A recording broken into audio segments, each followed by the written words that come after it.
पंडित Pradeep Mishra international खिलाड़ी हैं। जी दोस्तों, सही सुना आपने, इंटरनेशनल खिलाड़ी हैं कथा वाचने के। दुनिया भर में कथा सुनाते हैं, लेकिन शायद वो भूल गए कि इस इंटरनेशनल ख्याति पाने के पीछे उनका ही देश है और उनके देश के ही वो शास्त्र हैं जिनका गुणगान वो विदेशों से करते हैं और करोड़ों रुपए कमाते हैं। लेकिन पंडित जी, ब्रज के प्राण पर सवाल उठाकर आपने जो गलती की है उस पर सफाई देने से काम नहीं चलेगा। वीडियो भले ही 14 साल पुराना हो या फिर 14,000 साल पुराना हो, इतना कहकर आप ब्रजवासियों का दिल दुखाकर असहनीय पीड़ा देकर इसकी भरपाई नहीं कर सकते। जी दोस्तों, मैं हूं आपका नितिन गुप्ता और आप देख रहे हैं बुलंद भारत टीवी। हमने आपको एक रिपोर्ट में बताया था कि कैसे कथावाचक पंडित प्रदीप मिश्रा ने ब्रज की महारानी राधा रानी पर सवाल उठाए थे।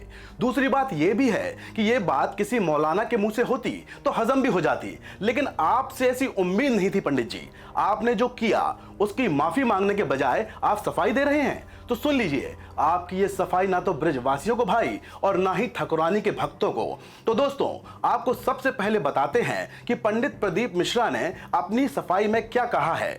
पंडित प्रदीप मिश्रा अब कह रहे हैं कि आपने पूरी वीडियो सुनी ही नहीं। जो वीडियो काट कर चलाई गई है वो वीडियो 14 साल पहले की है।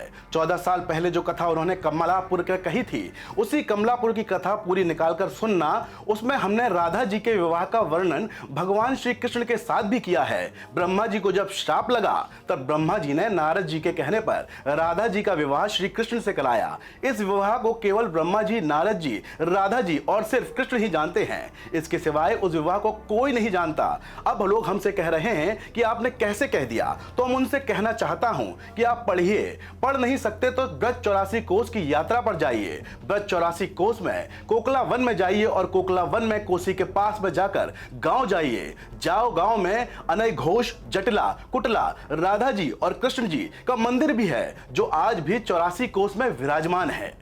लेकिन पंडित जी, हम आपको बता दें कि आपकी सफाई से कोई काम नहीं चलेगा, क्योंकि कभी क्रोध न करने वाले स्वामी प्रेमानंद जी भी गुस्से में हैं। वो कह चुके हैं कि उसे कुछ अता पता नहीं। प्रदीप मिश्रा ने राधा को समझा ही नहीं। उन्होंने ये भी बताया कि कैसे प्रदीप के बयान से उनके दिल को ठेस पहुंची। उन्होंने कहा, पहले भी एक न एक ऐसी बात कही थी, उनका क्या हुआ ये सबको पता है। हमारा हृदय जल रहा है। तुम तो ना लोक में रहोगे और ना परलोक में रहोगे।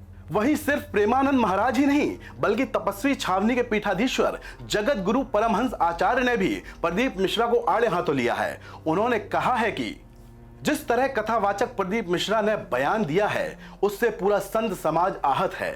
जगत गुरु परमहंस आचार्य ने अल्टीमेटम देते हुए कहा कि 10 दिनों के अंदर प्रदीप मिश्रा देश के सभी साधु संतों से माफी मांग लें, वरना उनकी कथा भारत में नहीं होने देंगे।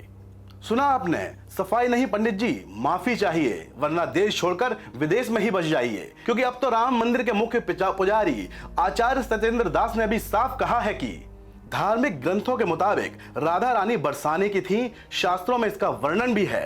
सब लोग जानते हैं कि राधा रानी का घर बरसाने में था। भगवान कृष्ण और राधा का संबंध शाश्वत है।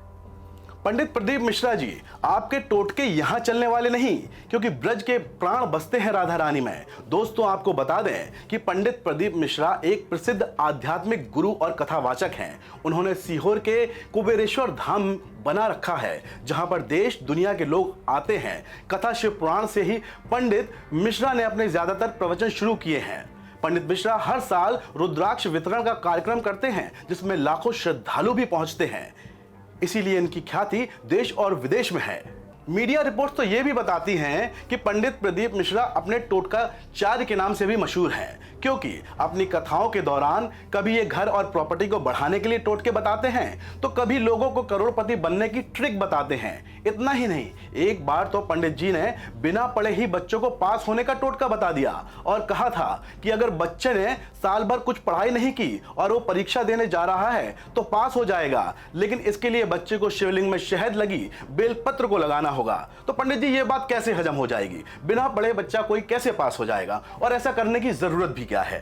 एक बार तो अपनी मुराद पूरी करने के लिए पंडित जी ने यह तक कह डाला था कि आप शिव जी को जल चढ़ाएं और डायरेक्ट शिव जी से कह दें या बता दें कि मेरी ये समस्या बड़ी विकट है, इसका निवारण आज ही होना चाहिए। ये बोलकर आप बाबा पर छोड़ दें। 3 घंटे या 2-2.5 घंटे में लगेगा, शिव शंकर आपकी समस्या का निवारण करने जुट जाएंगे और आपकी मनोकामना पूरी हो जाएगी। तो पंडित जी, भगवान शिव जी इतने फ्री नहीं है, उनको भाव चाहिए, श्रद्धा चाहिए, आपका टोटका नहीं चाहिए। ये तो थी पंडित जी के टोटकों की कहानी, जिसमें एक नहीं सैकड़ों ऐसे टोटके हैं जो बताए नहीं जा सकते। लेकिन जब बात ब्रज की होती है, राधा और कृष्ण के प्रेम की होती है, तो सिर्फ एक भाव ही है जो एक मात्र ऐसा टोटका है जो महाराज जी आपको श्री चरणों तक ले जा सकता है। कभी वृंदावन सहज रूप में आइए, रिक्शे वाले से बड़े बड़े होटलों के मालिक भी आपको सिर्फ राधे राधे कहते दिखाई देंगे। इसकी सिर्फ एक ही वजह है कि कृष्ण को पाना है तो राधा को ध्याना है।